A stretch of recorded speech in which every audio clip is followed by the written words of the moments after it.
Na da Alterosa, a barragem de Fundão e Mariana apresentou um novo vazamento nessa tarde.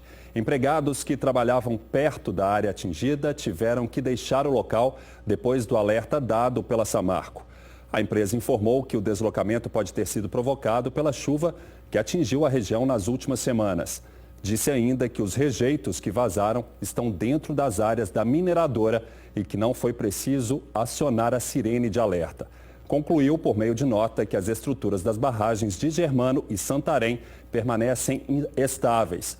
Outras informações sobre o vazamento você acompanha nesta edição. A Polícia Civil desarticulou uma quadrilha especializada em furtos e roubos de cargas na região metropolitana de Belo Horizonte. Cigarros e eletroeletrônicos eram os produtos preferidos do grupo. Vitor Fabiano da Silva Monteiro, de 32 anos, que seria o líder da quadrilha, é irmão de Wagner da Silva Monteiro, de 26, que mesmo cumprindo pena por roubo de carga em regime semiaberto, atuava com o grupo. Para o sentenciado cumprir regime semiaberto, ele tem que apresentar uma carta de emprego. No caso, ele apresentou uma carta de emprego para a Justiça, mas a gente não tem informações que ele estava prestando serviço nessa determinada empresa. E aí cabe à Justiça regredir o semiaberto dele ou não e verificar junto a pessoa jurídica na qual ele forneceu se é falso ou não é falso. Também foram presos o Arley da Silva Alves, de 25 anos, e Leonardo da Silva Cunha, de 29. Segundo a polícia, Leonardo Antônio de Jesus, o Léo Gordo, de 38 anos, e Olavo Augusto Barros, de 22, o Quito, estão foragidos. De acordo com a polícia, a quadrilha começou a ser desmantelada em dezembro do ano passado, quando um dos envolvidos foi abordado na BR-040 em Nova Lima, na região metropolitana. Ele estava em um caminhão roubado, carregado com R$600 mil em cigarros, que seriam distribuídos em Itabirito. Eles ficavam nas proximidades dos centros de distribuição de empresas de eletroeletrônicos e empresas de cigarro. Eles abordavam as vítimas nas rodovias, principalmente rodovia BR-040 e BR-381, portando armas de fogo, e levavam as vítimas para um cativeiro e subtraíam a carga em caminhões clonados pela quadrilha. Outro alvo da quadrilha eram os eletroeletrônicos, como essas 4 TVs de LED de 55 polegadas, frutos de outros assaltos. Em pelo menos 7 roubos em 6 meses, os prejuízos às empresas chegaram a R$6 milhões. As investigações agora continuam para se chegar aos receptadores das cargas. 2 homens foram presos e 2 adolescentes apreendidos, suspeitos de participação no crime de latrocínio do casal Igor Humberto Fonseca de Souza e Rafaela Jordani em Araxá, no Alto Paranaíba. Uma faca também foi apreendida. As vítimas foram encontradas mortas com requintes de crueldade dentro de casa no último fim de semana. Um jovem de 22 anos, também suspeito de participar do crime, ainda não foi localizado. Enterrado o corpo do produtor rural morto durante uma tentativa de assalto em Divinópolis. O crime foi no fim de semana. No velório, muitos parentes e amigos foram se despedir de Nivaldo Lopes, de 33 anos. O produtor rural morreu depois de ser baleado durante uma tentativa de assalto na casa dele, na comunidade do Choro, zona rural de Divinópolis. A família contou que era por volta de 8 horas da noite quando 2 homens invadiram a fazenda. Um deles estava armado com revólver. Eles passaram por aqui, chegaram a abrir o portão e anunciaram o assalto. Como a criança estava por perto, Nivaldo empurrou os bandidos e foi baleado. O cara ameaçou ele, se eles não deixassem ele entrar, ele ia matar o filho dele e a esposa dele. Deve ter pensado igual qualquer cidadão pensaria, antes o cara matar eu do que minha esposa e meu filho. O produtor rural foi socorrido pelos bombeiros e levado para o hospital, mas morreu 2 dias depois. Os bandidos fugiram sem levar nada e ainda não foram identificados. Ele é um pai muito honesto, muito trabalhador. Não deixou faltar nada para a esposa nem para o menino. O menino ama ele. Nivaldo era produtor rural há cerca de 18 anos. Há 8 integrava a Aprafad, Associação dos Pequenos Produtores da Agricultura Familiar de Divinópolis. Em julho do ano passado, Nivaldo recebeu a nossa equipe e mostrou a necessidade do carinho e dedicação para manter os alimentos em boa qualidade. Você tem que cuidar bem, manter limpo, irrigar, tem que plantar, vamos pôr semanalmente, está plantando reposições. Então, assim, tem serviço para todo mundo, a família, minha esposa me ajuda aqui, tem os meninos que me ajudam. Agora, o pedido é de justiça. Querer justiça. O bandido faz as coisas e fica solto. Se um pai de família aí encostar num bandido na rua aí, vai preso. Justiça, a coisa que não existe. A polícia procura pelos bandidos que assaltaram um supermercado em Três Pontas, no sul do estado. No local, uma criança se assustou com a ação dos criminosos. As câmeras do circuito de segurança registraram a ação dos bandidos que chegam a pé. A dupla rende as vítimas na porta do estabelecimento. Repare que no momento do roubo, um cliente e a filha dele estão no local. A criança se desespera ao ver os homens com revólveres. Ela chega a levantar as mãos para cima. As imagens mostram ainda pai e filha correndo para os fundos. Sem ter o que fazer, o dono do supermercado, que está no caixa, entrega todo o dinheiro das gavetas para os ladrões. Até as moedas ele é obrigado a despejar na sacola. Antes da fuga, a dupla ainda rouba maços de cigarros e isqueiros. Com medo, ninguém quis gravar a entrevista. A polícia ainda procura pelos assaltantes. Outra preocupação dos moradores de Três Pontas é em relação aos furtos cometidos na cidade. Até mesmo a sede do Conselho Tutelar do município foi invadida por criminosos. Papéis ficaram espalhados pelo chão e ainda roubaram equipamentos como monitores e impressoras de computador. A polícia foi acionada, mas até o momento ninguém foi preso. Moradores de Três Pontas estão assustados. Porque hoje você não tem direito de largar uma casa sozinha, vazia. Às vezes é de dia a gente andando na rua, aí o pessoal vem e rouba a gente.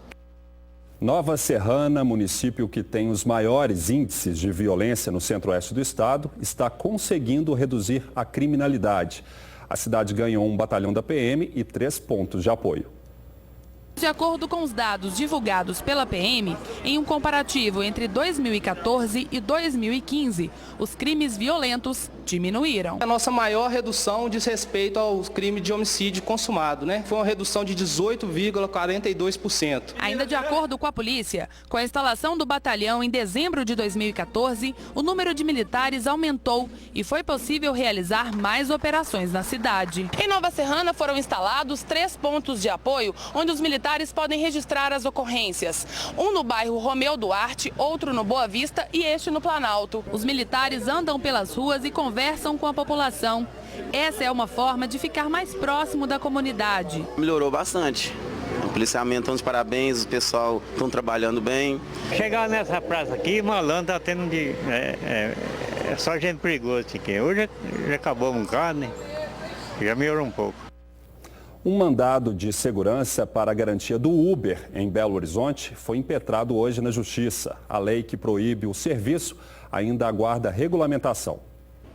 O mandado é preventivo em favor de apenas um motorista, Leonardo Padilha, que trabalha para o Uber há 5 meses e tem atividade como principal fonte de renda. Nós entendemos, dentro da nossa opinião naturalmente leiga, que essa decisão é arbitrária. Está havendo uma confusão muito grande, se confundindo público com privado. Estamos confiantes aí no Poder Jurídico, no Poder Judiciário, para nos auxiliar nesse processo. O documento foi entregue nesta quarta-feira na Vara da Fazenda Pública e a decisão deve sair em até 48 horas. A ação foi impetrada pelo único vereador contrário à proibição do Uber na Câmara. A ideia é garantir que Leonardo continue trabalhando quando a fiscalização começar a valer na capital. Os mandados de segurança preventivo visa garantir o direito de trabalho desse motorista, Leonardo, que é o primeiro motorista que está entrando com a primeira ação, já para garantir preventivamente o direito dele de trabalho e de sustento da família dele. Esse mandado de segurança, esse primeiro, ele é preventivo, ou seja, numa eventual regulamentação dessa lei, o motorista que tiver sido beneficiado, ele vai conseguir continuar transitando sem sofrer nenhuma sanção, sem sofrer multas, sem ter o veículo apreendido, sem ter a carteira de habilitação apreendida. E o mais engraçado disso tudo é que o vereador chegou à Vara da Fazenda Pública para entregar o documento de Uber e não de táxi comum, como a gente vê aí nas imagens. O dia foi de caos no anel rodoviário de Belo Horizonte. 2 pessoas morreram em um acidente provocado por um caminhão que teria perdido os freios. Os bombeiros tiveram que retirar o teto da van para socorrer os ocupantes. Mas o motorista Alexandro Evangelista Pinto, de 39 anos, e o passageiro Fabiano Melo da Luz, de 28, morreram no veículo. Quando a gente chegou aqui no local, uma das vítimas ela ainda estava com sinais vitais, só que realmente já estava numa situação assim, bastante deteriorada, haja vista assim, a violência do impacto. E quando o médico chegou aqui, as duas vítimas elas já foi constatado o óbito. De acordo com a polícia, o caminhão carregado de cal atingiu primeiro a van, prensando o veículo contra a mureta. Depois, descontrolado, bateu na lateral deste HB20, que rodou na pista e atingiu a traseira desta caminhonete. Testemunhas afirmam realmente que esse caminhão realmente perdeu o freio e veio a colidir com esses veículos. O motorista do caminhão, com placa de Camaçari, na Bahia, foi identificado como Manuel Elson Santana, de 32 anos. Ele foi encaminhado para o hospital em estado de choque e com leves escoriações. Os condutores dos outros 2 veículos não tiveram ferimentos. O acidente provocou um grande congestionamento nos 2 sentidos e aconteceu praticamente debaixo deste radar, que fica a apenas 2 quilômetros de onde ocorreu uma das maiores tragédias no anel rodoviário. Amanhã faz 5 anos que uma carreta bitrem desgovernada provocou a morte de 5 pessoas, entre elas uma criança de 2 anos, prima da menina Laura Giboschi, que sobreviveu, mas ficou com graves sequelas. A garotinha teve traumatismo craniano, passou por 6 cirurgias e se tornou símbolo da luta por um trânsito mais seguro no anel. Hoje, com 9 anos, ela não fala nem anda e faz tratamentos intensivos para se recuperar. O motorista que dirigia a carreta, Leonardo Faria Hilário, vai a júri popular no dia 23 de junho. O governo do estado entregou hoje ambulâncias novas do Serviço de Atendimento Móvel de Urgência, o SAMU.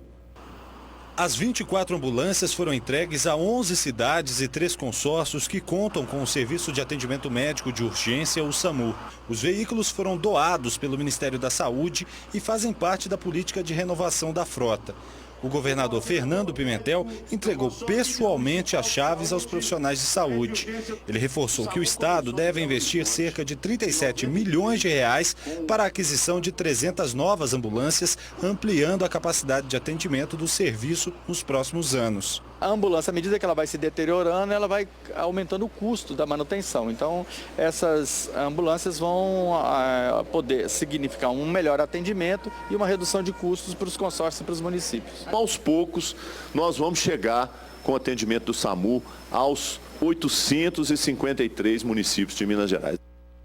A buraqueira nas ruas de Pouso Alegre tem deixado a população revoltada, mas um grupo decidiu chamar a atenção para o problema de outra forma.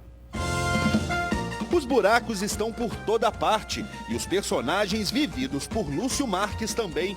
A Branca de Neve, olha só, nem deixou os 7 anões passar por esta rua com medo deles se afogarem. A Geisha dançou e pulou sobre os buracos. Fizemos parte do Madames da Society. A Rainha Feudal preferiu pescar em plena avenida. Já a Mulher Maravilha tentou se esconder nesse buracão. Parece até brincadeira, mas não é. Os buracos em Pouso Alegre estão por toda parte. Quebra muitos carros e a manutenção é cara e ninguém toma providência. Muito buraco, a cidade inteirinha. Horrível. E foi por isso que Lúcio Marques decidiu protestar. Primeiro apareceu como uma coisa inocente, uma foto que a gente colocou na rede social e hoje dizem bombou, né? Não deixa de ser uma crítica, como comediante, como ator, foi virando um projeto, uma brincadeira e o buraco está aqui. Os vídeos e as fotos foram compartilhados nas redes sociais. Carmen Miranda tem razão de protestar? Tem sim. Tem que alguém chamar a atenção para resolver, porque senão fica difícil. O carnaval tá aí, né? Será que o buraco vai continuar? Se continuar, é aqui que nós vamos brincar o carnaval. Já temos um lugar fixo e convidando todo mundo para vir para cá. Nós somos as sobrinhas da Adelaide. E a falta da coleta de lixo em um condomínio em Vespasiano, na região metropolitana, obrigou os moradores a tomar uma providência. Eles mesmos contrataram um serviço de caçamba para ter o material recolhido.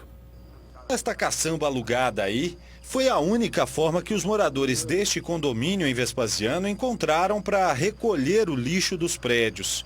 O problema não é a coleta. O caminhão da prefeitura até passa na rua, mas não recolhe o material. E olha a desculpa que deram para a vizinhança. Alegaram se pegasse o nosso lixo e encher o caminhão todo e não ia dar tempo eles fazerem as outras coletas. O condomínio é novo, foi inaugurado há 4 meses e fica em uma área afastada do bairro Bom Sucesso. No local existem 352 apartamentos.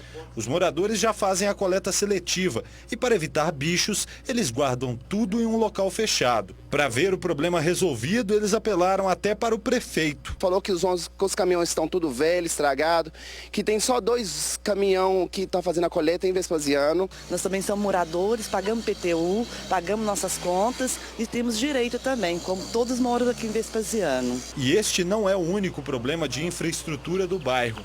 Chegar ou sair da região é um risco. Essa ponte aqui é um dos poucos acessos ao bairro Bom Sucesso em Vespasiano, mas quem passa por aqui tem medo.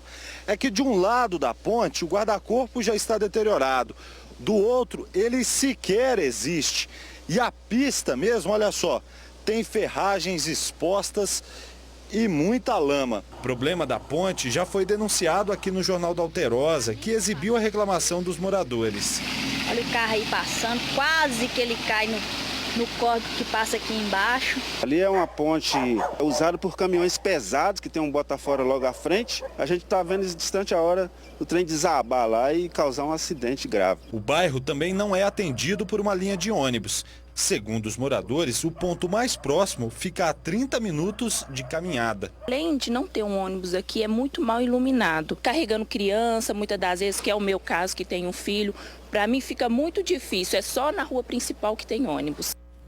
Em relação à falta do transporte público, a Prefeitura de Vespasiano informou que um pedido vai ser enviado ao Departamento de Trânsito Municipal para a viabilidade do serviço. Quanto à ponte, uma equipe irá ao local depois do período chuvoso para fazer os reparos.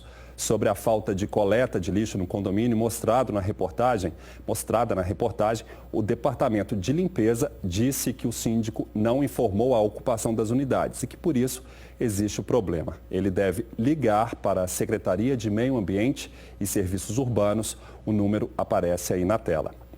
Veja agora a previsão do tempo para amanhã em Minas.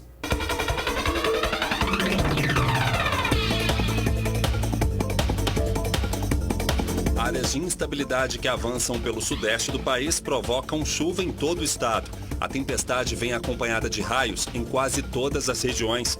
Em Belo Horizonte, mínima de 21 e máxima de 30 graus. Os termômetros vão de 22 a 31 em Manhuaçu, de 18 a 30 graus em Jacutinga. Oscilam entre 21 e 31 em Salinas. E em Betim, mínima de 20 e máxima de 30 graus. Hora de sorteio no Jornal da Alterosa. Ligue agora para o número 3209-0988 e concorra a um par de ingressos para a terceira edição do Samba Prime no dia 19 de março no Expo Minas, em Belo Horizonte. Vai ter show com Belo, Imagina Samba, Os Travessos, Harmonia do Samba e Ferrugem. Participe, o número é o 3209-0988, código 31. Outras informações no site centraldoseventos.com.br. Boa sorte. Voltamos a falar agora sobre o novo vazamento de rejeitos da barragem de Fundão nessa tarde em Mariana. O repórter Lauro Lopes está na cidade e por telefone traz as informações atualizadas. Daniel, a notícia deixou realmente muita gente apreensiva aqui na cidade. Mas, por enquanto, parece que os moradores da região continuam normalmente nas cidades. Segundo a Samarco, houve uma movimentação de parte da massa residual da barragem de Fundão devido às chuvas da última semana. Ainda de acordo com a empresa, funcionários que trabalhavam na área foram orientados a deixar o local apenas de forma preventiva e que não foi preciso acionar as sirenes. As defesas civis de Mariana e Barra Longa já foram avisadas sobre a situação. A mineradora ainda informou que o volume deslocado fica entre as barragens de Fundão e Santarém e que as barragens de Germano e também Santarém continuam sendo monitoradas e permanecem estáveis. Daqui a pouco, o filme de um cineasta de BH está na lista de indicados a uma das premiações mais importantes da Europa. Nós voltamos já.